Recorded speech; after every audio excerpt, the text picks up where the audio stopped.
सर्व नरवर श्रेष्ठ सर्व विद्या प्रवर्तको सकृन्निगद मात्रेण तो संज गृहतुर्निभ। যিনি সমস্ত বিদ্যাকে তৈরি করেন, যিনি সমস্ত বিদ্যার প্রবর্তক, শ্রীকৃষ্ণ সমস্ত বিদ্যার প্রবর্তক, সমস্ত বিদ্যার সৃষ্টিকর্তা, সেই সমস্ত বিদ্যার সৃষ্টিকর্তা হয়ে আজকে গুরুর কাছে যাচ্ছেন বিদ্যা অধ্যয়ন করতে। অহোরাত্রেশ্চতুষষ্ঠয়া সংযতো তাবতে কলাহ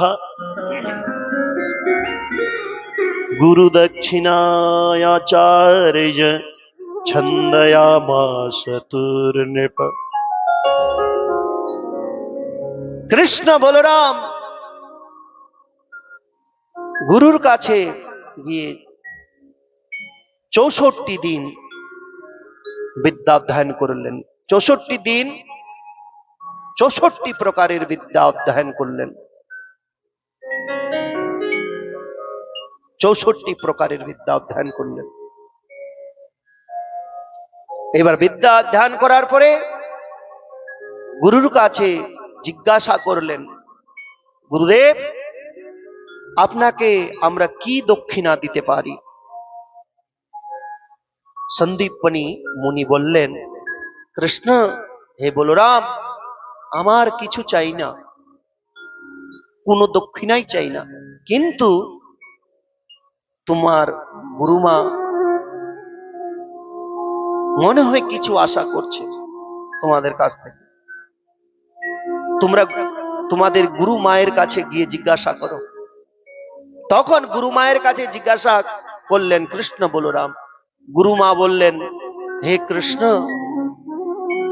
আমি তোমার গুরুদেবের কাছে অনেকবার শুনেছি তুমি পরম ব্রহ্ম, তুমি অনন্ত কোটি ব্রহ্মাণ্ড নায়ক, তুমি সৃষ্টিকর্তা, তুমি পালনকর্তা, তুমি সংহারকর্তা, তুমি সবারই পিতা, সবারই মাতা, সবারই বন্ধু সখা। তুমি কৃষ্ণ, তুমি আজকে ছেড়ে চলে যাচ্ছ,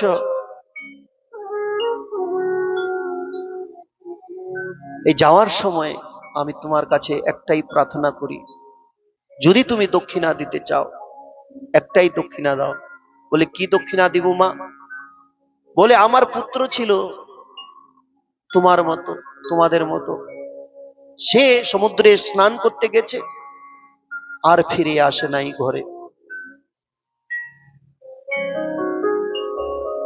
যদি দক্ষিণা দিতে চাও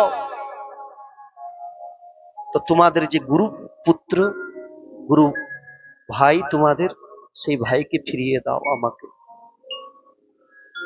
তখন কৃষ্ণ আর বলরাম কি করলেন? সমুদ্রে প্রবেশ করলেন। সমুদ্র দেবতার কাছে গিয়ে বললেন, সমুদ্র দেবতা বললেন, প্রভু আমার কাছে নাই। সমুদ্র দেবতা পূজা করলেন ভগবানের। সেখানে শঙ্খচূড় না, পঞ্চজন নামে এক দৈত্য ছিল, শঙ্খের রূপে থাকতো, শঙ্খের রূপে। সেই দৈত্যকে বধ করলেন ভগবান। সেখানে গুরুপুত্রকে পেলেন না, জমপুরীতে গেলেন। জমপুরীতে যখন কৃষ্ণ বলরাম গেলেন, যমরাজ কৃষ্ণ বলরামের স্বাগত সৎকার করল, পূজা করলেন এবং গুরু পুত্রকে প্রদান করলেন কৃষ্ণ বলরামকে। কৃষ্ণ বলরাম গুরুপুত্রকে নিয়ে যে অবস্থায় মায়ের কাছ থেকে সমুদ্রে স্নান করতে গিয়েছিল, সেই অবস্থায় জীবিত করে, গুরুদেবের মৃত পুত্রকে জীবিত করে ফিরিয়ে নিয়ে আসলেন কৃষ্ণ।